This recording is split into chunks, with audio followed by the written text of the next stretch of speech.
I was sitting at the kitchen table, tracing the rim of my teacup, when my daughter's voice cut through the quiet like a cold wind. "We're going tomorrow, Mom. I've sold your beach house." She said it so casually, as if she were telling me she'd picked up milk from the store. I looked up, searching her face for a hint of a joke, a glimmer of the little girl who used to beg me for one more bedtime story. But there was nothing. Just that new hard edge in her eyes, the one I'd started noticing after her husband, Mark, lost his job. I set my cup down, careful not to let my hands shake. "You sold the house?" I asked, my voice barely above a whisper. "The house by the sea, the one my late husband and I had poured our hearts into for 30 years. The place where my grandchildren learned to swim, where we'd celebrated every Christmas since before my daughter Julia was even born." I could still smell the salt air, hear the laughter echoing off the porch. Julia didn't meet my eyes. She was busy tapping something into her phone, her thumb moving in quick, nervous bursts. "We needed the money, Mom. Mark's business deal in Spain is happening fast. We can't wait around. The market's good right now, and you're not using the place. It's just sitting there, empty." I did what was best for everyone. I wanted to scream. I wanted to grab her by the shoulders and shake her, to make her remember all the summers we'd spent there, the way her father would whistle as he painted the shutters, the way she'd run barefoot through the sand, her hair wild and sun-bleached. But I didn't. I just sat there, feeling the world tilt beneath me.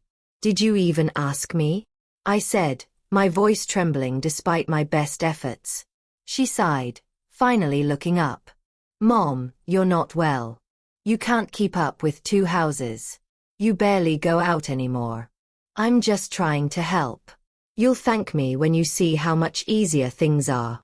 I stared at her, trying to recognize the woman in front of me. Julia had always been strong-willed, but this was different. This was cold.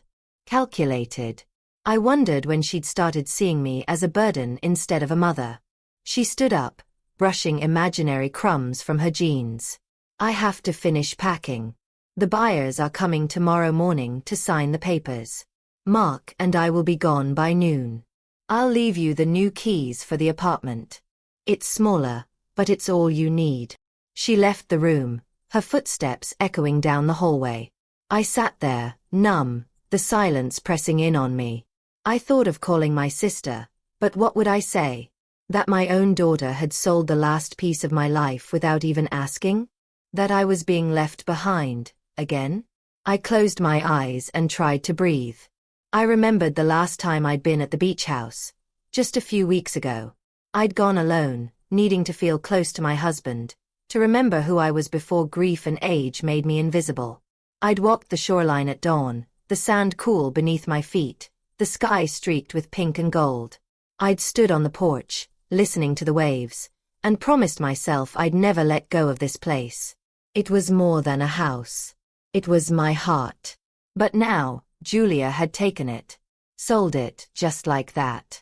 I felt a surge of anger, hot and sharp, but underneath it was something colder. Resolve. Because what Julia didn't know was that I had my own secrets. I wasn't as helpless as she thought. I stood up, my knees creaking, and walked to the old roll-top desk in the corner. I opened the bottom drawer and pulled out a battered leather folder. Inside were documents my husband and I had prepared years ago, after his first heart attack. We'd been careful, meticulous. We'd seen what happened to friends who trusted too easily, who assumed family would always do the right thing. I flipped through the papers, my fingers steady now. The deed to the beach house. The trust agreement. The letter from our lawyer, Mr. Hargrove, explaining the conditions we'd set. Julia thought she could sell the house because my name was on the title, but she didn't know about the trust. She didn't know that the sale couldn't go through without my signature, and that I'd already transferred the property into a foundation in my husband's name. She didn't know that the buyers would arrive tomorrow and find out they'd been duped. I smiled, a small, secret smile. Let Julia think she'd won. Let her pack her bags and dream of Spain. Tomorrow, she'd learn that not everything was as simple as she believed. I put the folder back in the drawer and closed it gently. I walked to the window and looked out at the garden, the roses my husband had planted blooming in wild, joyful bursts. I thought of all the things Julia didn't know, about the house, about me, about the strength that comes from being underestimated. The sun was setting, painting the sky in shades of orange and violet. I felt a strange sense of peace. Tomorrow would come, and with it, the truth. For now, I would let Julia have her illusions. I would let her believe she was in control. But what she didn't know was that I had been preparing for this moment for years. I had learned the hard way that love and trust are not always enough. Sometimes you have to protect yourself, even from the people you love most. I turned away from the window, my heart steady. Tomorrow, everything would change. That night, I barely slept. I lay in bed, listening to the distant hum of traffic and the soft creak of the old house settling around me. Every so often, I'd hear Julia and Mark moving about, their voices muffled behind closed doors, the sound of suitcases being zipped and boxes being taped shut. I wondered if Julia felt even a flicker of guilt, or if she'd convinced herself that what she was doing was for my own good. I wondered if she remembered the way her father used to carry her on his shoulders down to the water, or the way she'd cried when we first brought her to the beach house as a little girl, afraid of the waves but desperate to be brave. I thought about calling her into my room, about telling her everything, about the trust, about the foundation, about the fact that she couldn't sell what she didn't own. But I didn't. I wanted her to learn something, to feel the consequences of her choices. I wanted her to see me, not as a frail old woman, but as someone who still had a say in her own life. At dawn, I got up and made myself a cup of tea. The house was quiet, the kind of quiet that feels heavy, like the air before a storm. I sat at the kitchen table, watching the light creep across the floor, and waited. Around 8, Julia came in, her hair pulled back in a messy ponytail, her eyes shadowed with exhaustion. She poured herself some coffee and sat across from me, not meeting my gaze. "Are you all packed?" I asked, keeping my tone light. She nodded, staring into her mug. "Almost. Mark's just finishing up the last of the boxes. The buyers will be here at 10. I need you to be ready to sign the papers." I smiled, just a little. "Of course, dear. I'll be ready." She looked up, frowning. "You're taking this well." I shrugged. "You said it yourself. It's just a house, right?" She hesitated, as if she wanted to say something more, but then she shook her head and stood up. "I'll let you know when they arrive." After she left, I went to my room and changed into my best dress, the one my husband always said made me look like a queen. I brushed my hair, put on a touch of lipstick, and slipped the leather folder into my purse. I looked at myself in the mirror and saw not a victim, but a woman who had survived loss, disappointment, and now betrayal. I saw someone who still had power, even if no one else could see it. At 10 sharp, the doorbell rang. Julia rushed to answer it, her voice bright and eager as she greeted the buyers, a young couple, nervous and excited, clutching a folder of their own. Mark hovered in the background, his face tight with anxiety. We all sat around the dining table, the buyer's real estate agent shuffling papers, Julia beaming as if she were hosting a party. The agent slid a stack of documents toward me, a pen resting on top. "If you'll just sign here, Mrs. Carter, we can finalize the sale," she said, her voice brisk and professional. I opened my purse and pulled out the folder. "Before I sign anything, I think you should read these," I said, handing the documents to the agent. Julia's smile faltered. "Mom, what are you doing?" The agent glanced at the papers, her brow furrowing as she read. The buyers leaned in, their excitement fading to confusion. "I'm afraid there's a problem," the agent said finally, looking at Julia. "According to this, the property is held in a trust. Mrs. Carter can't sell it without the approval of the Foundation's board. And it appears that the board consists of Mrs. Carter herself and her attorney." Julia's face went pale. "That can't be right. The title is in her name." I checked. I met her gaze, steady and calm. "Your father and I set up the trust years ago, after his first heart attack. We wanted to make sure the house would always stay in the family, or be used for something meaningful. I'm sorry, Julia, but you can't sell what you don't own. The buyer's agent began gathering up the papers, apologizing to the young couple, who looked devastated. Mark muttered something under his breath and left the room. Julia stared at me, her hands clenched into fists. Why didn't you tell me? I took a deep breath.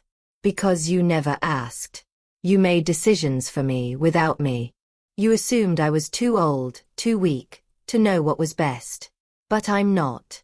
I may be getting older, but I'm not invisible. And I'm not helpless. She looked away, blinking back tears. For a moment, I almost reached out to comfort her, but I stopped myself. She needed to feel this, to understand what it meant to take something that wasn't hers to take. The buyers left, their dreams of a beach house slipping away. Julia sat at the table, silent and stunned. I stood up, smoothing my dress. I'm going for a walk, I said. I need some air. I stepped outside, the morning sun warm on my face. I walked down the street, past the neighbors' houses, past the park where Julia used to play.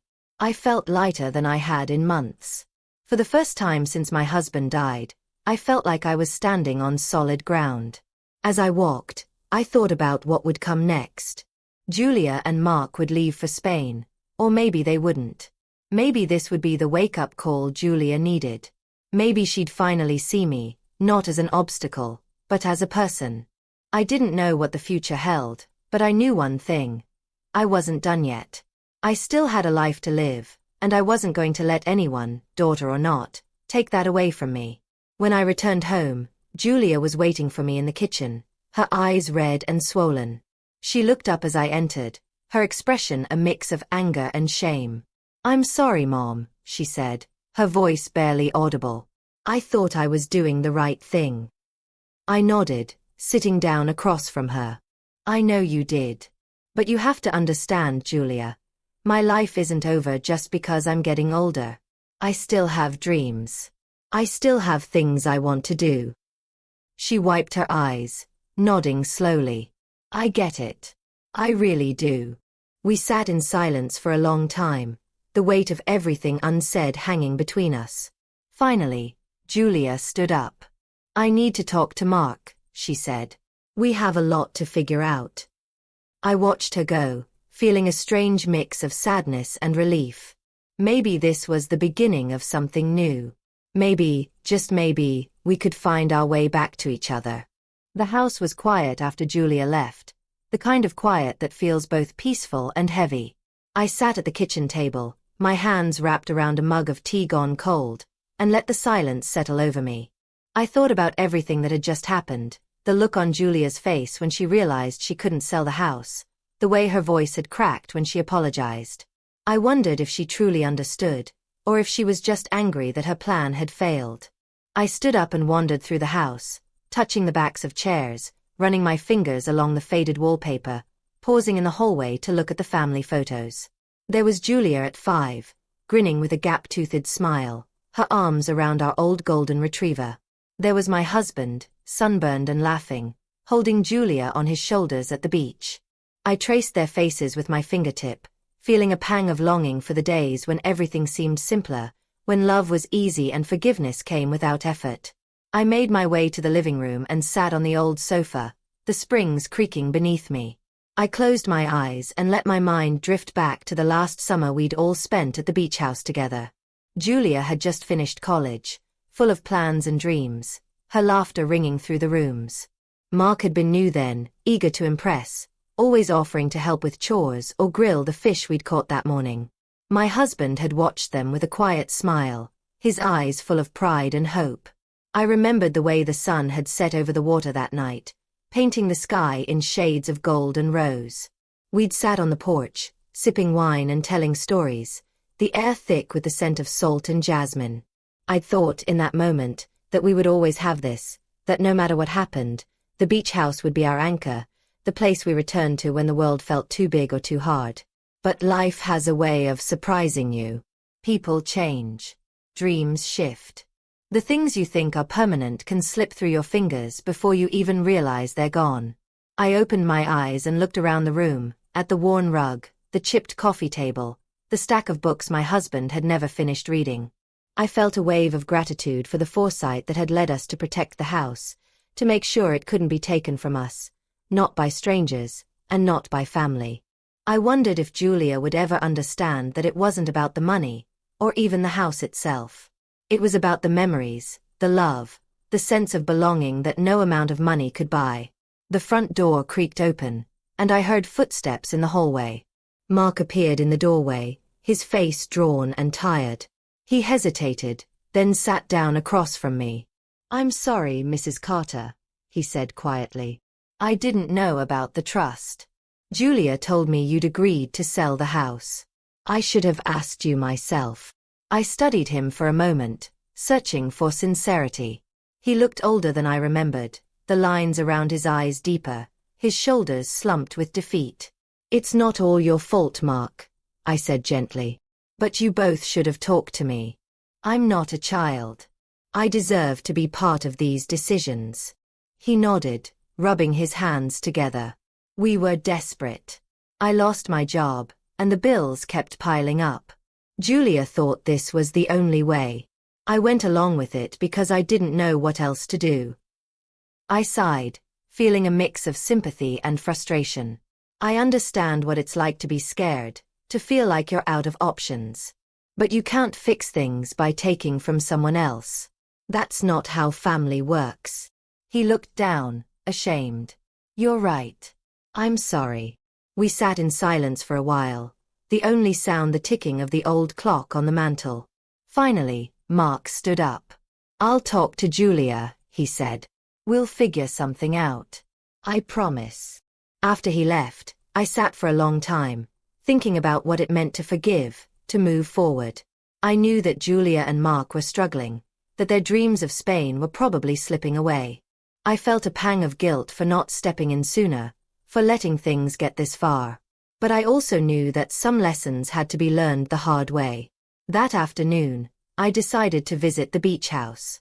I needed to see it, to remind myself of what I was fighting for. I drove out of town, the road winding through fields of wildflowers and tall grass, the sky a brilliant blue overhead.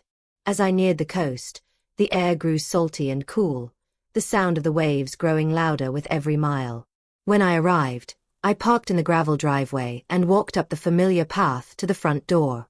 The house looked just as it always had, white paint peeling in places, the porch swing creaking in the breeze, the garden overgrown but still beautiful. I unlocked the door and stepped inside, breathing in the scent of old wood and sea air. I wandered through the rooms, touching the worn banister, running my hand along the kitchen counter where I'd rolled out dough for pies and cookies. I stood in the living room, looking out at the ocean, the waves crashing against the shore in a steady, soothing rhythm.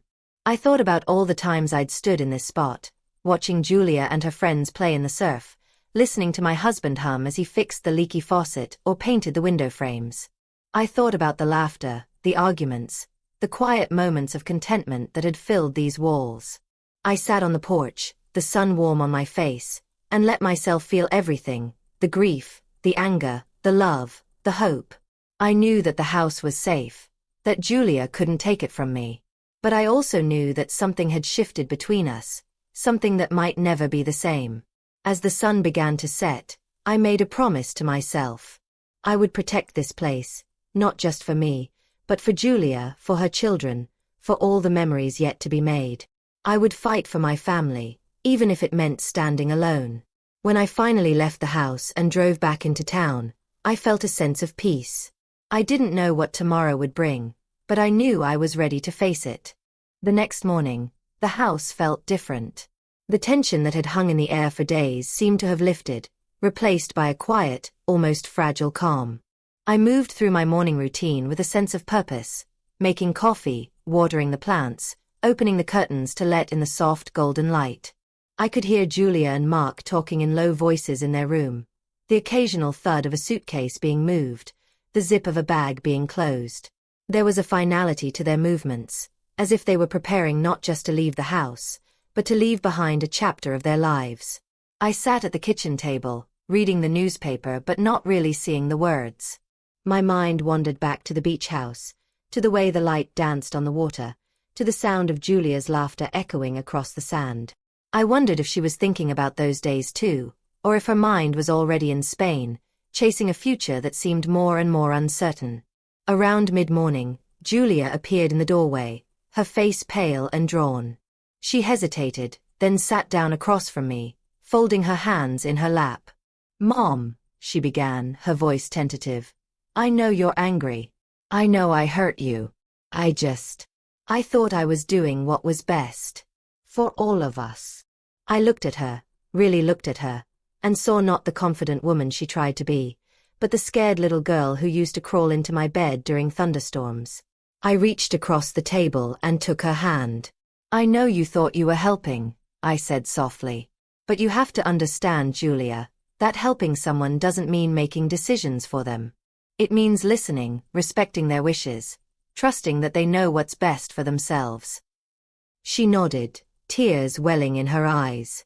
"I'm sorry, Mom. I really am. I didn't know what else to do. Mark lost his job, and the bills kept coming, and I felt like I was drowning. I thought if we could just get to Spain, start over, everything would be okay." I squeezed her hand. "Running away doesn't solve your problems, Julia. It just postpones them. You have to face things, even when it's hard." She wiped her eyes, her shoulders shaking. "I know. I see that now. I just wish I'd talked to you first. I wish I'd trusted you." We sat in silence for a while, the only sound the ticking of the clock and the distant hum of traffic. Finally, Julia took a deep breath and looked at me. "What happens now?" she asked. I thought for a moment, choosing my words carefully. "That depends on you. You can still go to Spain if you want, but you'll have to find another way. The beach house isn't for sale. It never was. Your father and I made sure of that." She nodded, her expression resigned. "I understand. I'll talk to Mark. We'll figure something out." She stood up, pausing in the doorway. "Thank you, Mom, for not giving up on me." After she left, I sat for a long time, staring out the window at the garden. I thought about all the ways I'd tried to protect Julia over the years, all the times I'd stepped in to fix her mistakes, to shield her from pain. I realized with a pang that maybe I'd done her a disservice. Maybe in trying to keep her safe, I'd kept her from learning how to stand on her own. The rest of the day passed in a blur. Mark came and went, carrying boxes to the car, making phone calls, his face set in a mask of determination. Julia moved through the house like a ghost, packing the last of their things, pausing now and then to look at a photo or a keepsake, her eyes distant. In the afternoon, I decided to visit my friend Evelyn, who lived a few blocks away. Evelyn had been my confidant for years, the one person I could always count on to listen without judgment. I needed to talk, to make sense of everything that had happened. Evelyn greeted me at the door with a warm hug and a cup of tea. We sat in her sunlit kitchen, the scent of lavender drifting in from the garden. "You look tired, dear," she said, studying my face. "Rough week." I laughed, a brittle sound. "You could say that." Julia tried to sell the beach house. Without telling me. Evelyn's eyes widened. "She what?" I told her everything, the trust, the confrontation, the way Julia had finally apologized. Evelyn listened quietly, her hands folded in her lap. "You did the right thing," she said when I finished. "It's hard, but sometimes our children need to learn the hard way. You protected what mattered, not just for yourself, but for her too. One day she'll understand." I nodded, feeling a weight lift from my shoulders. "I hope so. I just want her to be happy. I want her to know that she's strong enough to face whatever comes." Evelyn smiled, squeezing my hand. "She will. She has you for a mother after all." I left Evelyn's house feeling lighter, more hopeful. Maybe things wouldn't be easy, but I knew I'd done what was right. I'd protected my family's legacy, and maybe, just maybe, I'd helped Julia find her own strength. When I got home, Julia and Mark were waiting for me in the living room, their suitcases by the door. Julia looked up as I entered, her eyes red but clear. "We're going to stay with Mark's sister for a while," she said. "Just until we figure things out." I wanted to say goodbye. I hugged her, holding her tight. "Take care of yourself, Julia. And remember, you're always welcome here. The beach house will be waiting for you, whenever you're ready to come home." She nodded, tears slipping down her cheeks. "Thank you, Mom, for everything." I watched as they left, the door closing softly behind them. I stood in the quiet house, feeling a strange mix of sadness and relief. I knew the road ahead wouldn't be easy, but I also knew that I was stronger than I'd ever realized. As the sun set, I walked out to the garden, the roses glowing in the golden light. I thought of my husband, of all the summers we'd spent at the beach house, of the love and laughter that had filled our lives. I knew that, no matter what happened, those memories would always be mine. And as I stood there, breathing in the scent of roses and salt air, I made a promise to myself. I would keep fighting for what mattered. For my family. For my home. For myself. The days that followed felt strangely empty, as if the house itself was holding its breath. I moved through the rooms, tidying up after Julia and Mark, finding little reminders of their presence, a forgotten scarf draped over a chair, a half-empty mug on the windowsill, a crumpled list of things to pack. Each item tugged at my heart, a bittersweet reminder of how quickly life can change, how the people you love can slip through your fingers if you're not careful. I spent more time at the beach house, driving out to the coast whenever the silence at home became too much. The house was quiet, but it felt alive with memories. I'd sit on the porch with a cup of tea, watching the waves roll in, listening to the gulls cry overhead. Sometimes, I'd close my eyes and imagine my husband beside me, his hand warm in mine, his laughter echoing in the salty air. One afternoon, as I was sweeping sand from the front steps, I heard a car pull into the driveway. I looked up, surprised to see Julia's car. She stepped out, her hair pulled back, her face drawn but determined. She walked up the path, pausing at the bottom of the steps. "Can I come in?" she asked, her voice uncertain. I nodded, stepping aside to let her pass. She walked through the house slowly, touching the banister, pausing in the living room to look out at the ocean. "I needed to see it," she said quietly. "I needed to remember what it felt like to be here." We sat on the porch, the sun warm on our faces, the sound of the waves filling the silence between us. For a long time, neither of us spoke. Finally, Julia turned to me, her eyes shining with unshed tears. "I'm sorry, Mom," she said. "I know I keep saying it, but I really am. I was so caught up in my own problems that I forgot what this place meant to you. To all of us." I reached over and took her hand. "It's not too late, Julia. The house is still here. The memories are still here. We can make new ones if you want." She nodded, wiping her eyes. "I do. I want to. I don't know how to fix things with you. I don't know how to make up for what I did." I squeezed her hand, feeling the old ache in my chest soften. "You don't have to fix everything, Julia. You just have to be honest. With me, with yourself. That's all I've ever wanted." She looked out at the ocean, her expression thoughtful. "Mark and we're not going to Spain. His sister offered us a place to stay, but I realized I don't want to run away anymore. I want to face things. I want to find a job, pay off our debts, start over the right way." I felt a surge of pride, mixed with relief. "That's a brave decision, Julia. I'm proud of you." She smiled, a small, tentative smile. "I think I needed to lose everything to realize what really matters. I'm sorry it took me so long." We sat together, watching the sun sink lower in the sky, the light turning the water to gold. For the first time in a long time, I felt hope blooming in my chest, fragile but real. Over the next few weeks, Julia visited the beach house often. Sometimes she came alone, sometimes with Mark. They helped me with repairs, painted the porch, planted new flowers in the garden. We cooked meals together, shared stories, laughed and cried. Slowly, the wounds between us began to heal. One evening, as we sat on the porch watching the stars come out, Julia turned to me. "Mom, I've been thinking," she said, "about the future. About what we want this place to be. I know you and Dad set up the trust to protect the house, but maybe we could do more. Maybe we could use it to help other families, people who need a place to heal, to start over." I looked at her, surprised. "What do you mean?" She hesitated, searching for the right words. "I met a woman at work. Her name is Carla. She's going through a tough time, lost a husband, trying to raise 2 kids on her own. She doesn't have anywhere to go. I thought, maybe we could invite her to stay here for a while. Just until she gets back on her feet." I felt a lump rise in my throat.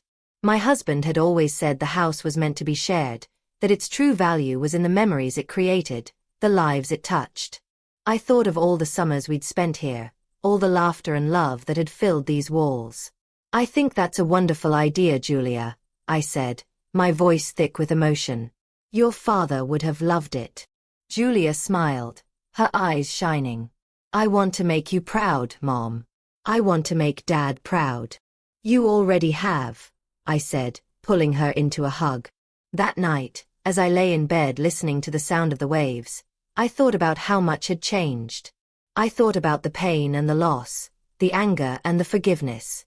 I thought about the strength it took to hold on, and the courage it took to let go. I realized that the beach house wasn't just a place. It was a symbol, a reminder that no matter how hard life gets, there is always hope, always a chance to start over. And as I drifted off to sleep, I knew that whatever the future held, we would face it together. The next morning, sunlight streamed through the curtains, painting golden stripes across the bedroom floor. I woke with a sense of peace I hadn't felt in years. The house was quiet, but it was a different kind of quiet now, full, not empty. I could hear Julia in the kitchen, humming softly as she made coffee. The scent drifted down the hallway, mingling with the salty air that always seemed to find its way inside. I got up, wrapped myself in my old robe, and padded down the hall. Julia looked up as I entered, her face bright with a genuine smile. "Morning, Mom," she said, pouring me a cup. "I hope you don't mind," I started breakfast. I sat at the table, watching her move around the kitchen with a confidence I hadn't seen in a long time. There was something different about her now, a steadiness, a quiet strength. She set a plate of eggs and toast in front of me, then sat down across the table. We ate in companionable silence, the kind that only comes after a storm has passed. After a while, Julia spoke. "Carla and her kids are coming this afternoon. I told her she could stay in the guest room for as long as she needs." I nodded, feeling a swell of pride. "That's wonderful, Julia. I'm glad you reached out to her." She smiled, a little shyly. "I think I needed to do something good. For someone else. After everything that happened, I want to give back." We spent the morning preparing the house, making up beds, dusting shelves, airing out the rooms. Julia found an old box of toys in the attic, her childhood treasures, forgotten but not lost. She set them out in the guest room, arranging them carefully for Carla's children. When Carla arrived, she looked exhausted, her eyes shadowed with worry. Her children clung to her, wide-eyed and silent. Julia greeted them with warmth, showing them around the house, making them feel welcome. I watched from the doorway, my heart full. I saw the way Julia knelt to talk to the children, the way she listened to Carla's quiet words, the way she offered comfort without pity. That evening, we all sat on the porch together, watching the sun sink into the sea. Carla's children played in the yard, their laughter ringing out across the sand. Carla sat beside me, her hands wrapped around a mug of tea. "Thank you," she said softly. "I don't know what we would have done without you." I shook my head. "You don't have to thank me. We all need help sometimes. That's what this house is for." Julia glanced at me, her eyes shining with gratitude. "Mom's right. We're just glad you're here." As the days passed, the house filled with new life. Carla and her children settled in, their presence a gentle reminder that healing is possible, that kindness can change everything. Julia and I worked side by side, tending the garden, fixing up the house, sharing meals and stories. The wounds between us faded, replaced by a deeper understanding, a bond forged in forgiveness and love. One afternoon, as we sat on the porch watching the children play, Julia turned to me. "I've been thinking about Dad a lot lately," she said. "About how much he loved this place. I wish he could see what we're doing now." I smiled, feeling his presence in the warm breeze, in the laughter of the children, in the peace that had finally settled over our lives. "I think he does, Julia. I think he's proud of us." She nodded, her eyes misty. "I hope so. I want to keep this going, Mom. I want the beach house to be a place where people can come when they need help. A place where families can heal." I reached over and squeezed her hand. "We'll do it together. For Dad. For everyone who needs a second chance." As summer turned to autumn, the house became a haven for more families. Word spread quietly, and soon there was always someone staying with us, a mother escaping a bad marriage, a father rebuilding his life, children learning to laugh again. Each person left something behind, a story, a memory, a piece of hope. Julia found a job at a local community center, helping others find their footing. Mark, too, found work nearby, and though their marriage had been tested, they began to rebuild, stronger for what they'd endured. Sometimes, on quiet evenings, we'd all sit together on the porch, watching the stars come out, grateful for the second chances we'd been given. One night, as I stood at the edge of the water, the moonlight silver on the waves, Julia joined me. She slipped her arm through mine, leaning her head on my shoulder. "Thank you, Mom," she whispered. "For not giving up on me. For teaching me what really matters." I hugged her close, my heart full. "You taught yourself, Julia. I just gave you the space to learn." We stood together, listening to the rhythm of the sea, the sound of laughter drifting from the house behind us. I thought of all the years I'd spent worrying, all the nights I'd lain awake, afraid of losing everything. I realized now that what mattered most couldn't be sold or taken away. It lived in the love we shared, in the lives we touched, in the hope we offered to others. As the tide rolled in, washing away the footprints in the sand, I felt a sense of peace settle over me. The future was uncertain, but I knew we would face it together, stronger, wiser, and more compassionate than before. And as I turned to walk back to the house, Julia's hand in mine, I knew that the beach house would always be more than just a place. It was a promise, a reminder that no matter how far we fall, there is always a way back home. If this story touched your heart or reminded you of your own family, I'd love to hear from you. Share your thoughts or experiences in the comments below. I read every single one. And if you want to support more stories like this, please give this video a thumbs up and subscribe to the channel. Your support means the world to me. See you in the next life story.